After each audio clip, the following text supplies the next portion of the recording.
আমার নবীর মতো দুনিয়াতে আল্লাহ কাউকেই তৈরি করেন এই কথা সবাই বলে গেলেন। আর এটাই হলো আমাদের আকীদা। নবী কেমন ছিলেন? হযরত আনাস রাদিয়াল্লাহু তাআলা আনহু বলেন, যখন নবী মুস্তাফা আমার যখন কোন পথ দিয়ে পেরিয়ে যেতেন, আমার নবীকে খোঁজার জন্য আমরা কাউকে জিজ্ঞাসা করতাম না, শুধু আমার নবী মুস্তাফার খুশবু, আমার নবী মুস্তাফার খুশবুটাকে শুঁকে আমরা রাস্তাকে পেয়ে যেতাম। বলে সুবহানাল্লাহ। নবী মুস্তাফার খুশবু শুনে আমার নবী মুস্তাফাকে খুঁজে নিতেন। বিরাদানে ইসলাম ও হযরত আবু হুরায়রা রাদিয়াল্লাহু তাআলা আনহু বলেন, ও নবী মুস্তাফা কে ছিলেন? বিরাদার, ও নবী মুস্তাফা সাল্লাল্লাহু তাআলা আলাইহি ওয়াসাল্লামের দরবারে এক সাহাবী এসে বলছেন, ইয়া রাসূলুল্লাহ, ইয়া হাবিবাল্লাহ, আমার বিটির বিয়ে আছে, একটু খুশবুর দরকার ছিল, একটু খুশবুর দরকার ছিল। ইয়া রাসূলুল্লাহ, যদি একটু খুশবু দিতেন তো বড় খুশি হতাম, বড় খুশি হতাম। বিরাদানে ইসলাম আমার নবী বললেন, তুমি কালকে এসো। আমার নবী বললেন, তুমি কালকে এসো।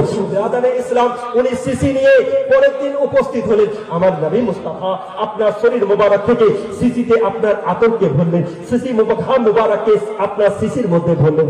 আর ভরার পরে বললেন, হে আমার সাহাবী, যাও যাও, এটা তোমাকে দিলাম, এটা তোমার পিঠের বিবাহতে ইউজ করো। বলুন সুবহানাল্লাহ, সুবহানাল্লাহ।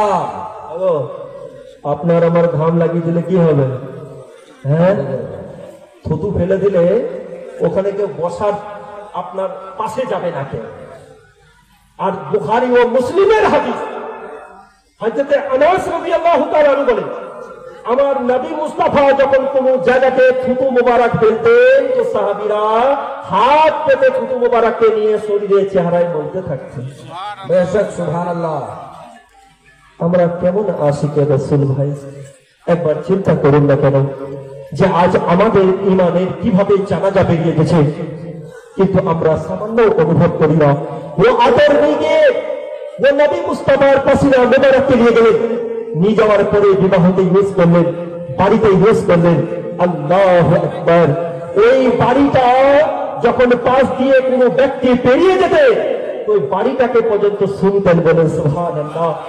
এবং ওই বাড়িটার নামই দিয়ে দেওয়া হলো খুশবুওয়ালা ঘর।